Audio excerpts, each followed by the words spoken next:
पण आजची जी चर्चा करणार आहोत ती म्हणजे तोरण या संदर्भातील आहे। टोरेंटो कंपनी जी आली तर त्या टायमाला बीजेपीचं राज्य होतं साहेब, युतीमध्ये होतो आपण। ठीक आहे, पुढे या गोष्टी आल्या, भाजपाची सरकार होती, पण भाजपाची सरकार असताना टोरंट पॉवरला इथे मान्यता दिली नव्हती। ही कंपनी ओरिजिनल काँग्रेसचे नेते अहमद पटेल यांची आहे आणि त्यांनी विरोधी पक्ष नेते अमित शाह असताना त्यांना पार्टनर बनवलं अशी माहिती माझ्याकडे आहे। कॉर्पोरेट कंपनी वो ज्यादा से ज्यादा निचोड़ के लोगों को चूस रही है। 12-12 तास लाईट नसते आणि हे जे अधिकारी आहेत टोरेंटोचे, फक्त हे लोक आहे ना पैसे जमा करण्यासाठी आलेले आहे। जय महाराष्ट्र फक्त बोलण्यापुरता महाराष्ट्र का हे कसे आलेच कसे? शिवसेनेच्या सत्ता असताना सुद्धा ठाण्यामध्ये ही तोरण कंपनी मुंब्रा कळवा दिवावर लागली होती। कळवा मुंब्रामध्ये एकनाथ शिंदे साहेब जास्त इंटरफेअर करत नाही आणि जे पण करतो तो जितेंद्र आव्हाड साहेब आहेत त्यांच्या निर्णयावर जास्त काम होतं। गेल्या वेळी इथल्या स्थानिक आमदारांना जेव्हा प्रश्न विचारला पत्रकारांनी, तेव्हा त्यांनी सांगितलं की काहीतरी 1000 कोटी द्यावे लागतात, तेवढे कोण देणार, सरकारकडे पैसे नाहीत। तर असं त्यांनी उत्तर देऊन त्या विषयाला त्यांनी टाळाटाळ केली। करंट इसलिए आया क्योंकि हम लोग बिल नहीं भरते।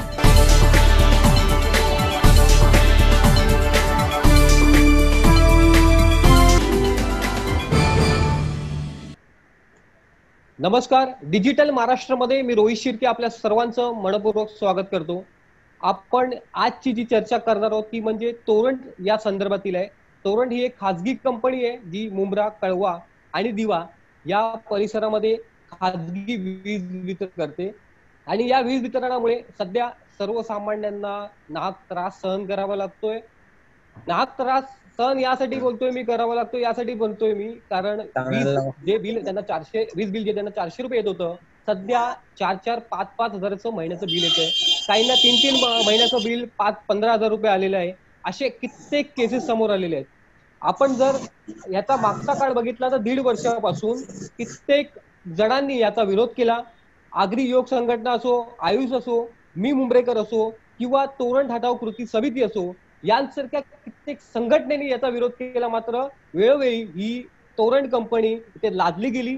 याला नेमका जबाबदार कोण आणि सध्या या सर्वसामान्यांना नेमका कोणता त्रास सहन करावा लागतो याविषयी आपण चर्चा करणार आहोत। आणि आपल्या सोबत याच विषयावर बोलण्याकरता शिवसेना मुस्लिम संघाचे अनवर कच्ची भाई आहेत, त्याचबरोबर ॲडव्होकेट अनुप शुक्ला आहे जे भिवंडी मधून आपल्याशी बोलणार आहेत। सध्या भिवंडीमध्ये सुद्धा तोरण कंपनी आहे। त्याचबरोबर आयुष संघटनेचे अध्यक्ष आपल्या बरोबर आहेत जे ते सुद्धा आपले मतं मांडणार आहेत। त्याचबरोबर कुणाल पाटील आहेत, भाजपा मुंब्रा मंडळाचे अध्यक्ष, ते थोड्या वेळामध्ये आपल्या बरोबर जॉईंट होतील, आपल्या बरोबर येतील। मात्र मी सुरुवात गोविंद भगत साहेबांकडून करणार आहे। भगत साहेब, नेमकं काय सांगणार? आपण किती आंदोलन केली होती आणि तरी सुद्धा तोरण कंपनी ही मुंब्रा दिवा कळव्यावर लादली गेली, काय सांगणार? आपणा सर्वांनाच माहिती आहे की 2018ला ह्या लोकांनी तोरण आणण्याचा विचार केला आणि त्या 2013ला जी नोटिफिकेशन काढली, निविदा जी काढलेली ती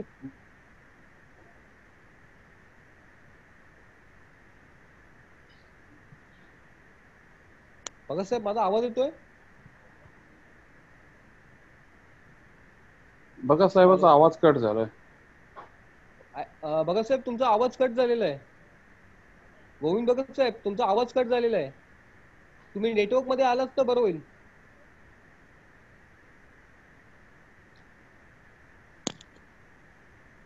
भगत साहेब, तुमचा आवाज येत नाही। मी अनवर भाईंकडे जातो। अनवर भाई, काय सांगणार? ही तोरण कंपनी विषयी काय सांगणार? तुम्हाला देखील त्रास होतो असं देखील आम्हाला कळालंय, काय सांगणार? आता जो लॉकडाऊन होता 3 महिने, तर त्याच्यामध्ये असा झाला की रीडिंग घ्यायला येत नव्हते लोक यांचे लॉकडाऊनमुळे। तर मला या लोकांनी एव्हरेज बिल पाठवला। एव्हरेज बिल 3 महिन्याचा कुठला 2,500 आला, कुणाचा 3,000, असा करून मी 9,500 रुपये बिल भरलाय 3 महिन्याचा। तो भरून सुद्धा आता मला एक नवीन बिल या लोकांनी 15,000चा पाठवलाय। आता त्यांच्याकडे गेलो तर कुठल्या त्यांच्याकडे टाइम आधारावर? नाही, आणि असे उडवाउडवीचे काम बोलतात. मग आमचे लोक जेवढे असे आहेत, जो मी एकदम बिल क्लिअर करतो. मी असं पण नाही की माझा कुठला थकबाकी आहे, काही नाही. तर हे 2,500 3,000 रुपये बिल भरून सुद्धा आता हे 15,000चा बिल पाठवतात. तर बोलतात ना, तो आमचा एव्हरेज बिल होता. तर आमच्यासारखे लोकांच्या बरोबर असा होतो, तर सामान्य माणसाचा काय होणार? लोक लॉकडाऊन मध्ये 3-3 महिने घरामध्ये राहून सरकारचा नियमाचं पालन केलंय. त्या घराच्या बाहेर नाही गेले, कामधंदे सगळे सोडले त्या लोकांनी. त्याच्यानंतर आता हे मी तर असं ऐकलं, आता दोस्तीमध्ये आमचा एक 1.25 लाख रुपये बिल आलाय.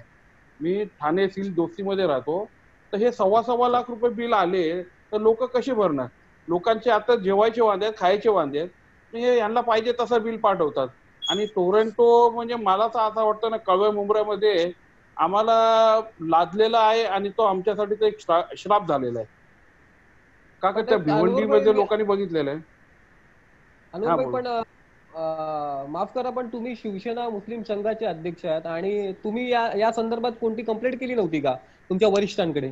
कारण नेहमीप्रमाणे या शिवसेनेच्या सत्ता असताना सुद्धा ठाण्यामध्ये ही तोरण कंपनी मुंब्रा कळवा दिव्यावर लादली गेली. मात्र कुठेतरी एकनाथजी शिंदे साहेब यांनी सुद्धा हस्तक्षेप केला नाही, यांनी सुद्धा कुठेतरी एक मूग घेऊन ते गप्प बसले. कुठेतरी याचा विरोध सर्वसामान्यांकडून होतोय. आपण देखील तो विरोध केला पाहिजे होता, आपण का नाही केला? नाही, बघा, एकनाथ शिंदे साहेब याच्यामध्ये इन्व्हॉल्व नाहीये. एकनाथ शिंदे साहेब पहिले बघायला गेले तर ठाण्याचे आमदार आहेत, आणि त्यानंतर पालकमंत्री ठाण्याचे. आता जो स्थानिक आमदार असतो, तो त्याचा जास्त करून निर्णय चालतो. तर जास्त करून मी बघितलं, कळव्या मुंब्रामध्ये एकनाथजी शिंदे साहेब हे जास्त इंटरफेअर करत नाहीत, आणि जे पण करतात तो जितेंद्र आव्हाड साहेब आहेत, त्यांच्या निर्णयावरच जास्त काम होतं. अच्छा, अनुभाई आहेत आपल्या बरोबर, अनुभाई पण सांगतील. भिवंडीज मध्ये आता अनुभाई काय परिस्थिती है? तुमच्या इथे देखील तोरंट कंपनी है, क्या बताओगे अनुभाई? भिवंडी में अभी क्या फिलहाल कंडीशन है वहाँ की तोरंट कंपनी की, और लोगों को क्या तकलीफें हो रही है? रोहित भाई, थैंक यू सो मच मुझे अपॉर्चुनिटी दिया आपने बात करने का। और मैं सभी पैनलिस्ट को मुझसे वरिष्ठ लगते हैं, तो मैं सबको नमस्कार करता हूँ, आपको भी हेलो बोलता हूँ। मुझे सिर्फ 2 मिनट का टाइम दीजिए, मैं पूरा एक्सप्लेन करने की कोशिश करता हूँ, थोड़ा समय दीजिए मुझे। बोलिए सर, बोलिए। भिवंडी में MSCB थी, तो मैं दोनों तरफ से बात कर रहा हूँ कि मतलब एक आज जो टोरेंट की परिस्थिति है, जो अनवर साहब ने बताई, वो बिल्कुल सही है कि लोगों को एवरेज मीटर बिल्स आ रहे हैं और ये आ रहे हैं। लेकिन टोरेंट हमारे शहर में आता क्यों है, इसकी सबसे बड़ी बात है कि ये हमको पहले सोचना चाहिए कि टोरेंट क्यों आया हमारे शहर में। टोरेंट इसलिए आया क्योंकि हम लोग बिल नहीं भरते।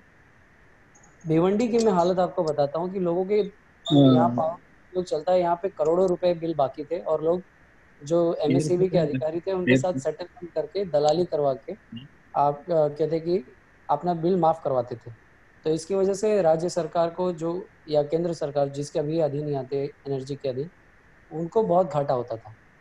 दूसरी बात, अगर आपको मीटर लगाना है, कुछ करना है, तो आपका काम बिना दलालों के होता नहीं था। तो ऐसे में जितनी चोरी की नागरिकों ने, उसकी वजह से उस चोरी को रोकने के लिए टोरेंट पावर है। अब टोरेंट पावर कैसे ऑपरेट करता है वो भी मैं बता देता हूँ आपको। टोरेंट पावर क्या करता है, वो MSCB से बिजली लेता है और उसके बाद उसका डिस्ट्रीब्यूशन का काम हमारे शहर में करता है। वो बिजली नहीं बनाता है, वो डिस्ट्रीब्यूशन कंपनी है। बरोबर। और उसके बाद वो उस पैसे, जो भी बिजली हमारे यहाँ पे डिस्ट्रीब्यूट करता है, उसका बिल हमको भेजता है। अब आपके समझ लीजिए कि भिवंडी एरिया में एक हिसाब से 15 लाख की आबादी है। उसमें मैं समझता हूँ कि अगर हर घर में 2 आदमी है तो 7 लाख, 7.5 लाख मीटर लगनी चाहिए। मैं मोटा तौर पे पकड़ लूँ कि 5 लाख मीटर लगे। मीटर लगनी चाहिए, 7.5 लाख मीटर लगे, 5 लाख, तो 2.5 लाख लोग आज भी बिना पावर के रह नहीं रहे हैं। वो पावर अपना यूज कर रहे हैं, तो वो चोरी करके पावर यूज कर रहे हैं। और जब वो चोरी करके पावर यूज कर रहे हैं, तो टोरेंट पावर क्या कर रही है, 5 लाख लोगों से भी वही पैसे वसूल रही है जो 2.5 लाख लोग वापर रहे हैं। तो जितना यूनिट उसका MSCB जितना यूनिट उसको बता दे कि इतना यूनिट इन्होंने कंज्यूम किया टोरेंट पावर ने, उतना बिल उसको देना है।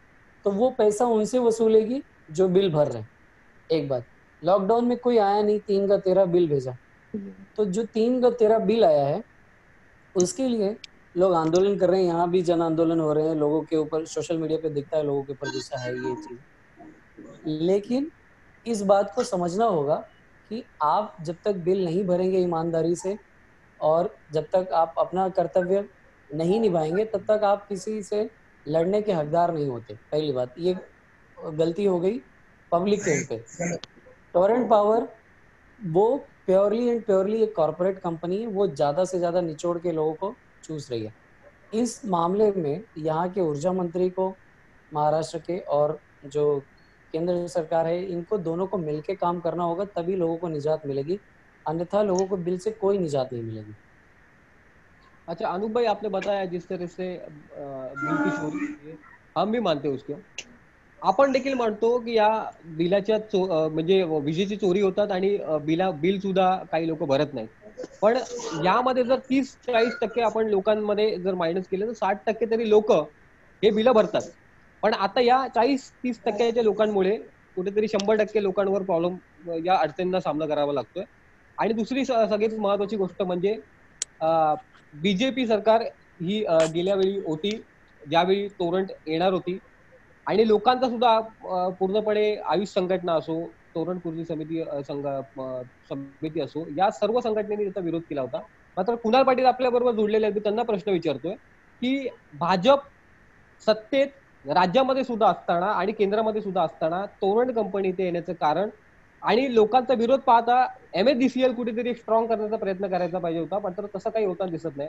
आजकाल BSNL, MTNL सारख्या कंपन्या सुद्धा बंद झालेले आहेत आणि प्रायव्हेटायझेशनला जास्त महत्व दिलं जातं, म्हणजे खाजगीकरणाला जास्त महत्व दिलं जातं। कुणाल भाई, आपण काय सांगणार, नेमकं हे गणित आहे?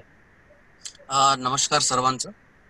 आपण जो प्रश्न विचारला मुळात की पहिल्यांदा टोरंट इथे येण्याचं कारण काय, बघा जसं ते अनुप सरांनी सांगितलं की वीज चोरी हा जो विषय आहे, आता ह्या ठिकाणी किती प्रमाणात वीज चोरी होते हा एक वेगळा विषय झाला, परंतु भिवंडीतली परिस्थिती अशी आहे की त्या ठिकाणी लूम हे कारखाने हे मोठ्या प्रमाणात असल्यामुळे MSCची राईट नेहमी जायची, तोही एक कारण असू शकतो की तिथे टोरंटला यावं लागलं। ठीक आहे, आपण मुंबईतल्या विषयावर बोलूया। आणि इकडचा एखादा जेव्हा टोरंट ही जेव्हा प्रायव्हेट कंपनी इथे येते त्यावेळी स्थानिक नेतृत्व याला विश्वासात घेतल्याशिवाय ही इकडे येऊ शकत नाही।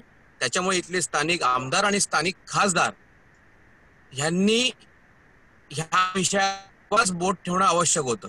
ठीक आहे, पुढे या गोष्टी आल्या, भाजपाची सरकार होती, पण भाजपाची सरकार असताना टोरंट पॉवरला इथे मान्यता दिली नव्हती। जेव्हा मी मुंब्राकर या संस्थेमार्फत जेव्हा इथे आंदोलन चालू होतं, म्हणजे उपोषण चालू होतं, त्यावेळी माननीय आमदार संजय केळकर आणि त्यांच्या सोबत ऊर्जा मंत्री यांचे सचिव पांडे हे स्वतः इथे आले होते आणि त्यांनी तो उपोषण समाप्त करून त्यांनी हा पूर्णपणे म्हणजे त्यांना आश्वासन दिलं होतं की जोपर्यंत म्हणजे जनता सहभागातून आपण चर्चा करून यावर मार्ग काढत नाही तोपर्यंत इथे टोरंट येणार नाही। पण त्यानंतर तुम्हाला माहितीच आहे की सत्ता परिवर्तन झालं आणि या सगळ्या विषयात टोरंट ही पुन्हा इथे रुजू झाली। आता आंदोलन करण्याचा विषय गेल्या वेळी भाजपाने आंदोलन केलं, पण हा आंदोलन महाराष्ट्र भक्ती होतं की जिथे या कोरोनाच्या जे काही चालू त्याच्यामध्ये लाईट बिल आलं त्या संदर्भात हा आंदोलन होतं। तर विषय आज आपला इथे एवढंच होतं की टोरंटो कशी आली, बरोबर ना रोहितजी? बरोबर। हा, तर माझं असं मत आहे की ह्याला स्थानिक जे नेतृत्व आहेत ते पूर्णपणे जबाबदार आहेत। अच्छा, पण अनुरभाई, आपण जर बिलाचे विषय जर बाजूला ठेवले तर हा सरळ आरोप हा शिवसेनेवर जातो, कारण शिवसेना आता सत्तेमध्ये आहे आणि ही जी वीज वितरण कंपनी आहे तिने चार्ज जेव्हा घेतला तो जानेवारी-फेब्रुवारीच्या आसपास घेतला असेल। MSDCLच्या बोर्ड काढून तिथे टोरंटचे बोर्ड लावण्यात आले, म्हणजे हा सरळ आरोप हा शिवसेनेवर जातो। तर आपण काय बोलणार, याचं क्लिअरिफिकेशन पहिलं आपल्याकडनं पाहिजे, नंतर आपण बिलाचं पाहिजे बोलू। हे आता हे जग जाहीर झालेलं की टोरंटो कंपनी ही गुजरातची कंपनी आहे आणि कुठल्या तरी नाव मला नाही माहिती, पण BJP नेत्याची कंपनी आहे आणि मी आरोप नाही लावत आणि हे सगळ्यांना माहिती आहे। टोरंटो कंपनी जी आली तर त्या टायमाला बीजेपीचं राज्य होतं आणि त्याच्यामध्ये सँक्शन झालेली आहे. आणि आजच मी टोरंटोच्या साहेब, युतीमध्ये कंपनीमध्ये होतो जाऊन आलो. आपण साहेब, युतीमध्ये हॅलो. होतो आपण. नाही नाही, मी ते नाही बोलत, मी युतीचं नाही बोलत. रोहित, हा, मी भगत जरा साहेब. बोलू इच्छितोय. अनुरभाई जरा भगत साहेब बोलतायत, गोविंद भगत हा, साहेब, बोला, जरा बोला. हा, त्यांचं बोला. पण ऐकून घेऊया आपण. हा, बोला बोला. ही कंपनी ओरिजिनल काँग्रेसचे नेते अहमद पटेल यांची आहे आणि त्यांनी विरोधी पक्ष नेते अमित शहा असताना त्यांना पार्टनर बनवलंय अशी माहिती माझ्याकडे आहे. विरोधी पक्ष आणि सत्ताधारी हे एकत्र येऊन केंद्रामध्ये ही तोरण कंपनी आपल्या इथे सर्वसामान्यांना लागतायत का, असं आहे का? नाही, ही गुजरातची कंपनी आहे आणि जे भगत साहेब बोलतायत ना, तर मला वाटतं अहमद पटेल पण असं वाटतं की गुजरातचेच आहेत. तर हे गुजरातची कंपनी आहे आणि याचा विरोध मी बघा तुम्हाला आहे ना, उत्तर प्रदेशमध्ये आता काही दिवसापूर्वी तुम्ही लाईव्ह बघितला असेल, एक मठचे महाराज आहे, त्यांनी पण फुल विरोध केला. तिथं पण त्यांना जाम प्रॉब्लेम आहे. तर हे असं नाही की मी हे नाही बोलत की त्याच्यामध्ये शिवसेना नव्हती युतीमध्ये, ती होती, पण मुख्यमंत्री आमचे बीजेपीचे होते. आणि आजच मी कंपनीमध्ये जाऊन आलो तर कंपनीची पूर्ण चर्चा केली. मला किती टाइम झाला तुम्हाला? इथे 3 महिने. तर तिथे एक अधिकारी होता, बोलतो नाही 3 महिने नाही झाले, बोलते आम्हाला इथे 1 वर्ष झालं, बोलते आमचं सगळं बोलतंय मधल्या मध्ये काम चालू होता. तर ही टोरंटो का आता असं नाही की शिवसेना सरकार आली आणि त्याच्यामध्ये आलेली आहे. आजची कुठे ना कुठे थोडी चूक आहे, ते मी मान्य करतो, पण याला पूर्ण तुम्ही शिवसेनेला जबाबदार धरणार तसा काही नाहीये. शिवसेना जबाबदार नाही, ती पहिले त्याचे सगळे झालेले आहे. पूर्णपणे शिवसेना जबाबदार आहे. ज्या बावनकुळे साहेबांनी निविदा काढले असताना एकनाथ शिंदे साहेबांनी स्टे दिलं होतं आणि त्याच्यानंतर मग ही बावनकुळे ऊर्जा मंत्री असताना स्टे दिलेलं कार्य. हॅलो भगत साहेब, तुमचा आवाज पुन्हा गेला भगत साहेब तुमचा. तुम्ही नेटवर्क मध्ये या. हॅलो, आता हॅलो, हा, बोला. एकनाथ शिंदे आणि ऊर्जा मंत्री नितीन गडकरी आताच्या सरकारने दिलाय, त्यावेळेला त्यांनी स्टे दिलेलं, कार्यादेश दिले नव्हते.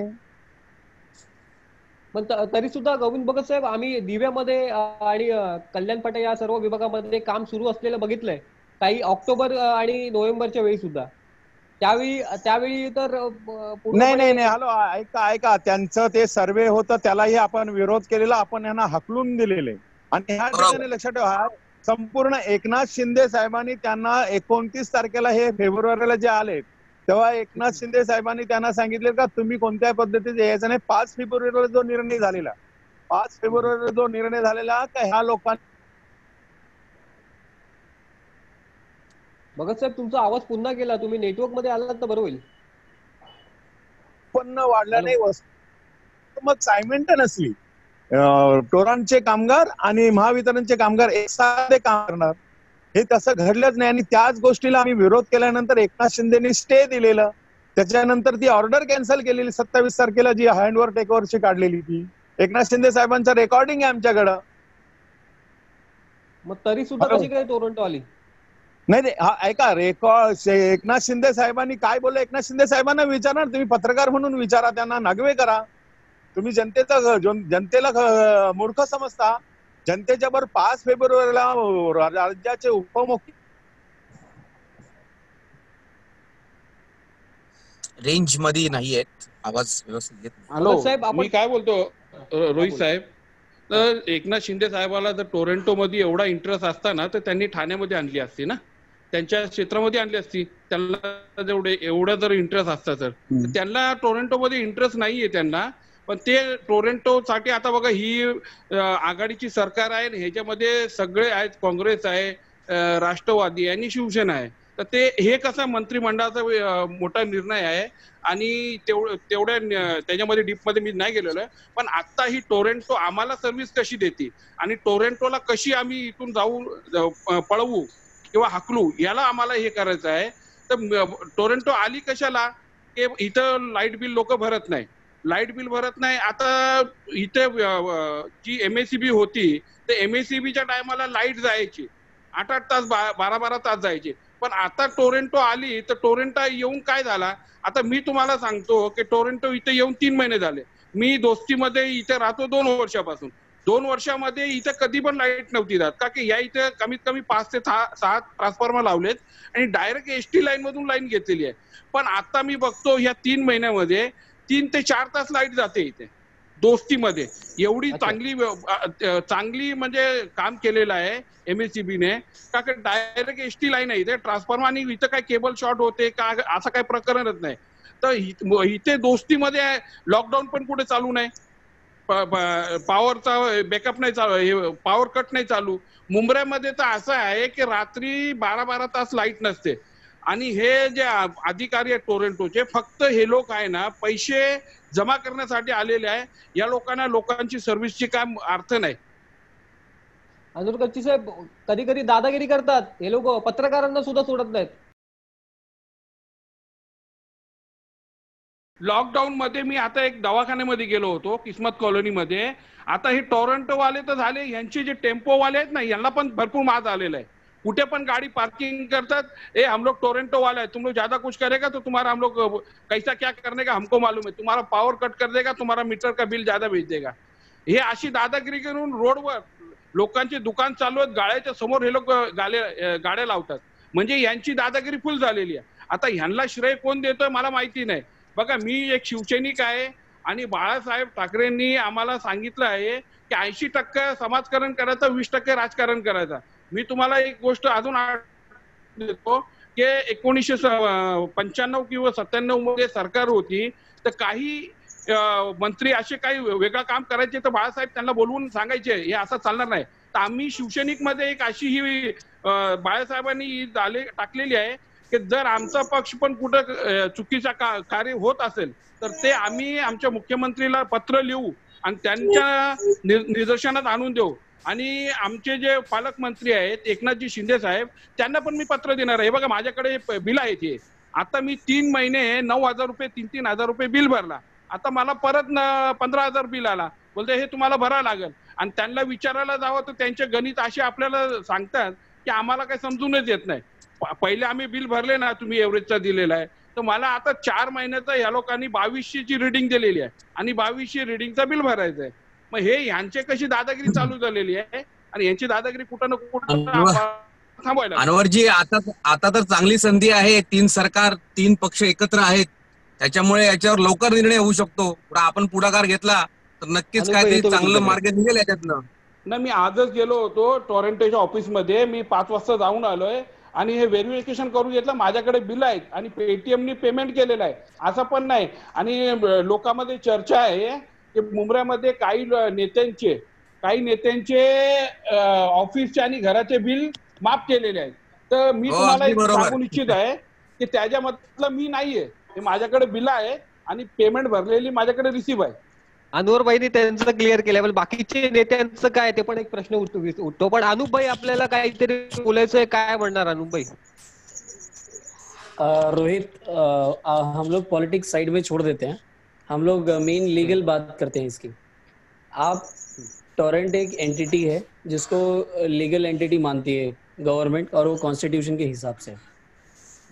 सबसे पहले आप जो भी लेटर लिख रहे हैं मुख्यमंत्री को या किसी को, ऐसा पहले भी हुआ है कि मुख्यमंत्री को लेटर लिखा गया.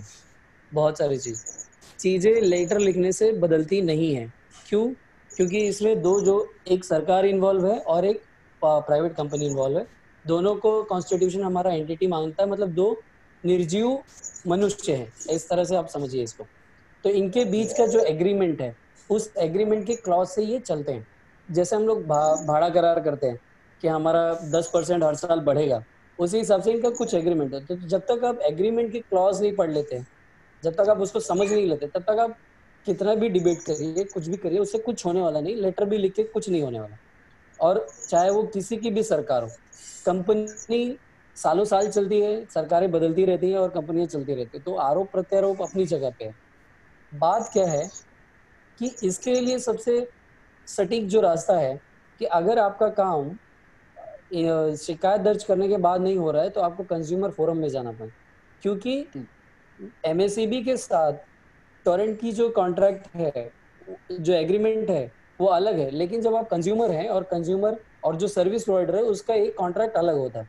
तो अगर आपको किसी भी जगह पे भेदभाव लगता है, कुछ होता है, तो आप कंज्यूमर फोरम जा सकते हैं, आप मंच बना के ही जा सकते हैं इस मामले को लेकर। दूसरी बात, शिर्के, हाँ बोला, हॅलो, बोला बोला, हा शिर्के, हा बोला, हा मी काय सांगतो, हॅलो मला आवाज होता, हा बोला, हा. हॅलो, हा बोला बोला, हॅलो वगैरे या कायद्याच्या ह्याच्यामध्ये जर का एकनाथ भगत साहेब तुमच्या इथे खूप नेटवर्कचा इश्यू आहे. नेटवर्कचा इश्यू आहे तोपर्यंत. अच्छा, मैं कंटिन्यू करूं रोहित? हाँ बोलो बोलो. तो हॅलो, सिंपल चीज, हा बोला बोला. भगत साहेब लवकर बोला, तुमच्या इकडचा नेटवर्कचा इश्यू आहे. आपल्याकडे फक्त ऐका ना, 12 राहिलेत. माझा नेटवर्क येतोय जातोय. मी सांगतो ऐका, हे लोक जे सांगतात ना, बावनकुळे साहेबांनी स्टे दिलेलं, एकनाथ शिंदेने स्टे दिलेलं, ते स्टे ह्याही उठवलं का? हॅलो, हा हा ऐकतोय.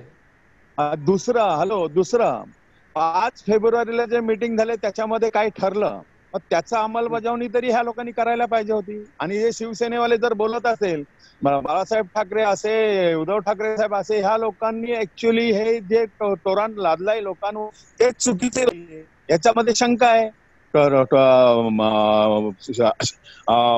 एक तर ठाणे जिल्हा प्रमुख म्हणून एकनाथ शिंदे आणि पालकमंत्री म्हणून एकनाथ शिंदे आणि सरकारचा अंग म्हणून एकनाथ शिंदे यांची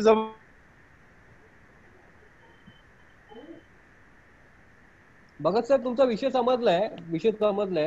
तुम्ही शिवसेनेला दोष देताय, पण त्याच्या व्यतिरिक्त काही अन्य विषय पण आहे, ते पण आपण बोलूया, कारण 10 मिनिटं राहिलेत आपल्याकडे. अनुबाई, काय तुम्हाला संपवायचं, लवकर बोलवा. हॅलो, बस एक मिनिट, बस एक मिनिट. हो, हॅलो, माझा नेट जातोय इथे. हॅलो, लाईट, हॅलो, ही टोरंटचीच पॉवर. आमच्याकडे कधी लाईट जात नव्हती. टोरंटमुळेच होते, बरोबर. ही टोरंटचीच मेहरबानी. आज दिवसभर लाईट नाहीये दिव्याला. बरोबर बरोबर. हा, आणि हॅलो, लक्षात ठेवा, एकनाथ शिंदे साहेबांनी सांगावं, एकनाथ शिंदे साहेब काय बोललेले 29 तारखेला जेव्हा हे टोरंट आली, रात्री दादागिरी करून घुसलेली टोरंट कंपनी. मग महाराष्ट्र का जय महाराष्ट्र फक्त बोलण्यापुरता महाराष्ट्र का, हे कसे आलेच कसे? नाही ठीक आहे. मीटिंग मध्ये निर्णय घेता अजितदादा पवार, ह्या राज्याचे उपमुख्यमंत्री नितीन राऊत, ऊर्जा मंत्री, तुमचं एमडी असीम गुप्ता आणि एकनाथ शिंदे असताना, आणि संपूर्ण आंदोलक त्या ठिकाणी बसलेल्या आंदोलकांनी स्पष्ट भूमिका मांडलेली की आम्हाला 1 लाख कामगार पाहिजेत, आम्हाला टोरंट नको. आणि टोरंटने जे अत्याचार केलेत भिवंड्यामध्ये, 3586 केसेस ज्या त्यांनी केलेल्या आहेत, खोट्या केसेस, आणि करोडो रुपये कमवले, त्याची इन्क्वायरी करायला लावलेली. काय इन्क्वायरी घेत नाही? टोरंट मध्ये जर हिंमत असेल ना, तर 3586 केसेसवर त्यांनी इन्क्वायरी घ्यावी. हॅलो, ठीक आहे. तुमचा विषय समजलाय मला, भगत साहेब, तुमचा विषय समजलाय. तुम्ही चांगला विषय मांडलाय. पण आपण आता आपल्याकडे फक्त 8 मिनिटं राहिले, त्यामध्ये यांचा पण विषय समजून घेऊया. अनूरभाई बोला लवकर. अनूरभाई 8 मिनिटं आहेत, लवकर बोला. बघा, टोरंटो जर कॅन्सल करायचं असेल ना, तर होऊ शकतो, त्याला काही नाही. का काय आपले जे टोल नाके आहेत महाराष्ट्राचे, आपण आणि सुधीर देशमुख दोघांना चांगलं माहिती आहे काय झालं, काय निर्णय. भगत साहेब, आपण शब्द चांगले युज करूया, कारण आपण डिबेट मध्ये बसलोय. हे लोक आले कसे? टोरंट आलीच कशी? एकनाथ शिंदे साहेबांना सांगितल्यानंतर सुद्धा कसे आले? ते ऑर्डर कॅन्सल केलेली 27 तारखेला. नाही, आपण उत्तर घेऊया. अनूरबाई आहेत, अनूरबाईंना सुद्धा त्रास होतोय. अनूरबाई पण मुंबईमध्येच राहतात, पण अनूरबाईला पण त्रास होतोय. पण ते जबाबदार मुस्लिम संघाचे एकनाथ शिंदे, श्रीकांत शिंदेने सांगितलेलं कोणत्याही परिस्थितीत आम्ही टोरंट येऊ देणार नाही. सुभाष भोरेंनी सांगितलेलं, राजू दादांनी सांगितलं, मग हे आहेत कुठे पुढारी? टोरंट आलीच कशी? ह्या लोकांना उत्तर द्या लवकर. टोरंटो भगत साहेब 2 मिनिटं अनूरबाईंना उत्तर देऊ द्या. टोरंटो आलेली आहे, 3 महिने झाले, आणि त्यांनी बिलं पण पाठवायला चालू केलं. पण आता टोरंटो गेली कशी पाहिजे आणि त्याला हटवली कशी पाहिजे?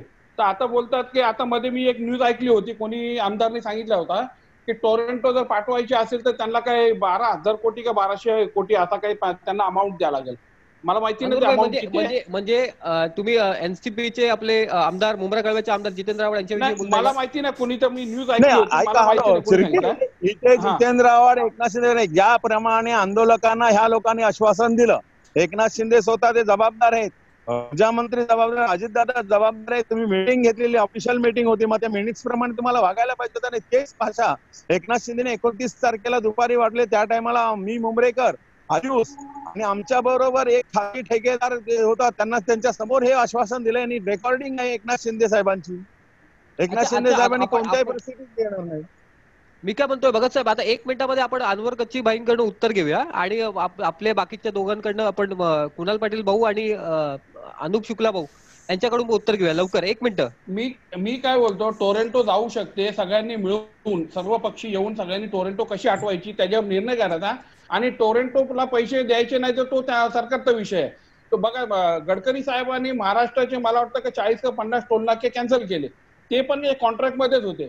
ते पण कॅन्सल होऊ शकतात, तर टोरेंटो पण कॅन्सल होऊ शकते.